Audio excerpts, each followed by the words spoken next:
Welcome to Matters Financial and Geopolitical from a Frontier. Thank you for stopping by.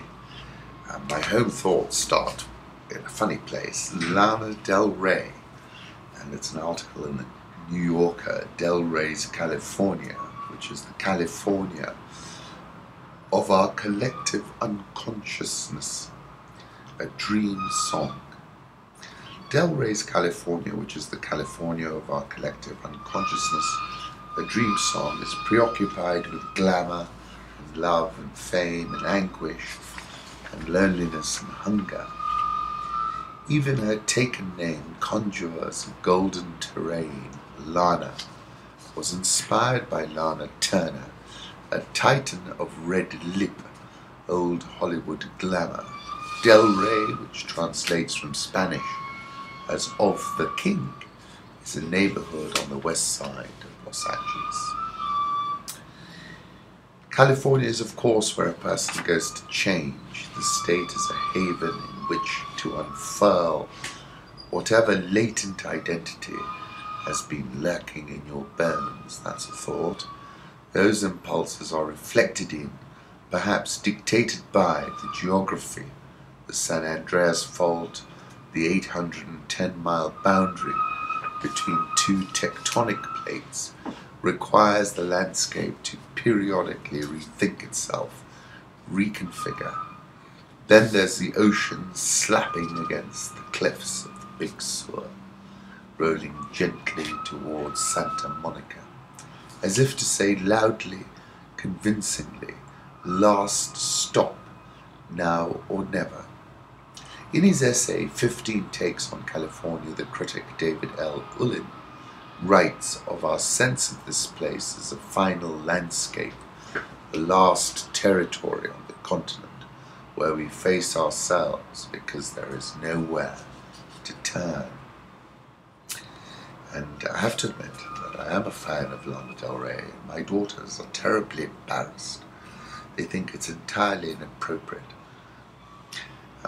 One of my favourite songs of hers is Born to Die. That link is on Rich Wrap-Ups, and I like that piece about her and about California because I'd always wanted to go there. We were married in the early years, and we drove down Highway 1, which skirts the Big Sur. We went to Carmel. We had a fabulous time. We started off in San Francisco in the Mandarin Oriental, in a rather grand suite. And it's a wonderful city, and exactly, I think, my thoughts are exactly as were described in that New Yorker piece. And from Highway 1, let me jump to Jack Kerouac, On the Road, nothing behind me, everything ahead of me, as is ever so on the road. The Sydney photographer accidentally took an epic wedding photo and wants to find the couple, and it is epic, as you will see. BBC Afghan forces regain control of key areas in Kunduz city. I'm not convinced about this because the speed with which the Taliban overran Kunduz was pretty astonishing. You remember when Putin was speaking at the United Nations General Assembly, and at one point I took a photograph and he said it's a mistake not to cooperate with the Syrian government. And within 24 hours of that speech, or a little bit more, Russia has launched its first airstrikes against targets in Syria, says the US. Fox News, listen to this, reported on Wednesday that Russian officials have sent an official demand for US planes to exit Syrian airspace immediately, as a number of Russian officials described Western airstrikes in the region as illegal. You all know well that in the territory of Syria and Iraq, a number of countries are carrying out bombing strikes, including the United States, said Ivanov. These actions do not conform with international law. To be legal, they should be supported either by a resolution of the UN Security Council or be backed by a request from the country where the raids are taking place. Ivanov said the Syrian President Bashar al-Assad had asked Syria for military assistance, making Russia's actions legitimate. My initial conclusions are that Putin has moved with extraordinary dispatch and has triangulated the US, and it's not clear to me that the US is still flying over Syrian airspace. That's an open question. And a number of countries. He's triangulated the GCC, KSA, Turkey, and their assets on the Syrian battlefield. And that's why yesterday there were a lot of folks complaining, saying he has not attacked ISIS at all. No, he's bundling everybody up into one group. Russia's parliament approves use of troops in Syria, demands the US urgently withdraw military aircraft, and I'll put up a couple of photographs that I found off Twitter. Russia's military involvement, this is a comment from Aham Kamel on Bloomberg. Russia's military involvement helps increase pressure on the US and Europe to accept that the new parameters of a political settlement in Syria must include the Assad regime at the helm of power, and that the settlement will be defined by Russia. Very interesting interview Putin gave before he came to the United Nations. This interview is with Charlie Rose. Very interesting indeed. Lavrov said alongside Kerry, we agreed that the military should get into contact with each other very soon. But then yesterday when I listened to the Pentagon Secretary of Defense, he had a press conference. He seemed to be waiting for a meeting with Shoigu and his people. Did not seem to have one, speaking about days rather than hours. And then where Kerry met with Lavrov, behind them stands Picasso's Guernica, which is a very famous painting, seen as an anti-war painting. It was quite poignant. Mohammed al-Nimr's 20-year-old son Ali is set to be beheaded and crucified by the Saudi government for protesting. His father says of him, he liked riding his bike and playing video games. When he was 14, he had a bicycle, and it was always riding his bike everywhere. The bicycle is now in the house. Every time I leave or enter the house, I see the bicycle. I can't remove the bike because I can't bear the thought of being separated from the only part of Ali that we have with us in the house. I still hold out hope that one day Ali will return and ride the bike again. He explained, there is a serious political element to Ali's arrest. I was wondering about this. It's Nimr al-Nimr, must be from the same family. Many of the accusations relate to Ali's uncle, Sheikh Nimr al-Nimr, a dissident who played a prominent role in supporting the Arab Spring. Sheikh al-Nimr criticized the government of Ali's arrest, and he committed this offense when he was a teenager, is to stop Sheikh Nimr from criticizing the Saudi government. Put up a photograph of Ali al-Nimr. Currency markets, the euro is at 111.41, dollar index around the 96.45 level, Japanese yen 120.16, Swissy 0.9759. The pound is at 151.22. Aussie is still, above 70 at 0.7060. India rupee unmoved by the rate cut, 65.555.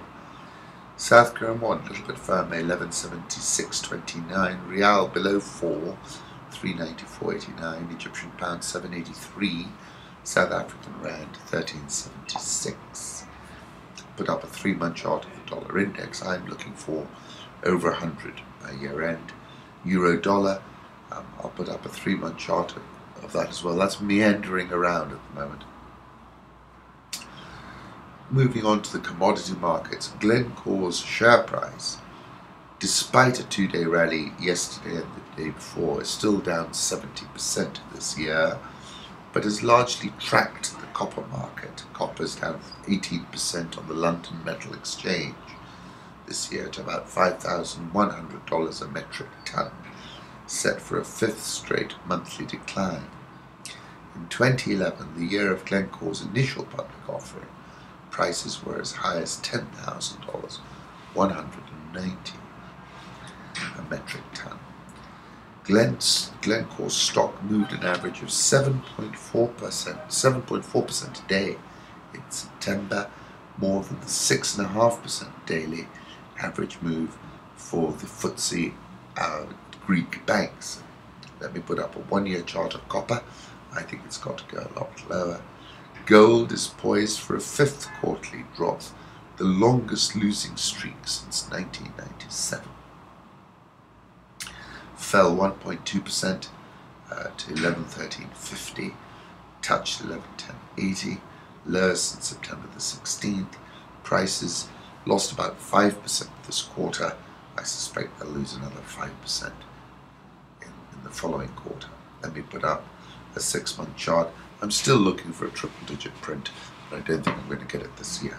Crude oil, $45.70, firmed up a little bit. I like this from Bloomberg. Le Bernardin, Eric Ripper's seafood restaurant in the theatre district, which also happens to service mean steak tartare, maintains 3 Michelin stars. I don't know what this dish is, but it looks tasty. China's official factory gauge is at a 3-year low. Let me put up a chart for that. Marshall Islands will go under if the Paris climate talks fail, its foreign minister says. The photograph looks pretty apocalyptic. Based on our evolutionary history, all non-Africans are a subset of Africans. Africa has the greatest amount of genetic diversity in the world, so you're likely to find something novel there. This lady's worked with West African pygmies to identify genes involved in short height, and she's interested in the Fulani, a West African group who have an innate resistance to malaria, which no one understands. Look at this historical map of Africa from the start of World War I, 1914. Burkina Faso's government said on Wednesday it had started negotiations to persuade the leader of a short-lived coup to surrender, the day after he took refuge in the Vatican's compound, the capital. The point is that putsch failed. That's the point. And a positive one. Congo's Katumbi signals bid for presidency by quitting party. Moise Katumbi, longtime governor of the DRC's copper-rich Katanga province, signalled his intentions to run for president by quitting the ruling party and warning against attempts to delay elections. Katumbi, 50, resigned from the People's Party for Reconstruction and Democracy to regain my freedom of speech and action. I call for the creation of a large force around democratic and republican values. As we enter the final stretch of the President of the Republic's last constitutional mandate, facts show that for the last year everything seems to have been done to bypass the Constitution, with delays, vagueness, and illegibility of the electoral cycle, and a strategy of shift of the election dates, he said. I think he's a very, very serious threat to President Kabila, and probably is signalling the writings on the wall. In fact, Angola has postponed a $1.5 billion Eurobond due to the weak economy, challenging economic conditions, not set a new time frame for the issue. Zambia's kwacha firmed after the president ordered interventions and the central bank sold dollars. Zambia is committed to maintaining a liberalized foreign exchange market, President Lungu said. He said the following: the business community and the general public are therefore urged not to panic, as the government does not intend to revert to foreign exchange controls to shore up the currency as a measure to cure the speculative distortions. The currency has been on a free fall. Copper accounts for more than 70% of exports, and that informs us of why it's been falling. Zambia's economic growth rate may drop to 3.4% this year, lowest since 1998. Jacob Zuma put Obama on hold at the UN. Have a look at this photograph. South African all-share bounced 1.43% yesterday. It's now plus 0.64% year to date. Dollar Rand, last trading around 13.78. I think it targets 15. Egyptian EGX30 down 17.85% year to date. Nigerian all-share bounced 1.27% and is now down only 9.92% year to date. Ghana's SETI posted its best quarter on record as Eurobond inflows loom. Advance for fourth day brought the gain since the beginning of July to 13%. Of course, it had weakened 36% over the previous 2 quarters, but that's signaling the IMF program is working. Ghana Stock Exchange Composite Index back above 2,000, down 11.12% year to date. Ethiopia and Djibouti agree on a Blackstone-backed fuel pipeline, signed an agreement for $1.55 billion with mining, oil and gas services and Blackstone Group. 2 countries in the Horn of Africa signed framework agreements on Tuesday for construction of a 550-kilometre line to transport diesel, gasoline and jet fuel from port access in Djibouti to central Ethiopia.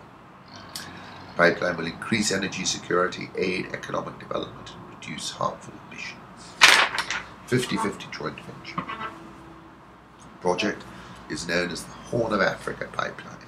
Includes an import facility, 950,000 barrels of storage capacity in Djibouti, linked to a storage terminal in Awash, Ethiopia. Let's move on to Kenya. Bad news. Kenya's ranking dropped to 99 out of 140 in the 2015-2016 Global Competitiveness Index released on Wednesday. That was down from 90 and compares with Rwanda, which has risen to the position of 58. Kenyan economic growth slows as construction and industry weaken. Economic growth slowed to 5.5% year on year in the second quarter as manufacturing, construction, financial services weakened, Statistics Office said. GDP expanded 6% year on year in the same period of 2014. On a quarterly basis, the economy grew as seasonally adjusted 1.7% in the second quarter, compared with 0.6% in the first quarter. Construction slowed to 9.9% year on year from 16.6%. Manufacturing grew 4.5% compared with 8.3%. I think that's a top for GDP expansion in 2015, and I think we're going to be sub 5 in the second half of the year. The government intends to hire 70,000 relief teachers to minimize disruption of learning in public schools caused by the ongoing strike. Kenya shilling below 105, 104.695. Nairobi all share down 9.8% year to date. NSE 20 down 18.37% year to date. If you need to check any share price, the link is on rich.co.ke and is at the bottom of the page of Rich Wrap-Ups. Once again, thank you for stopping by.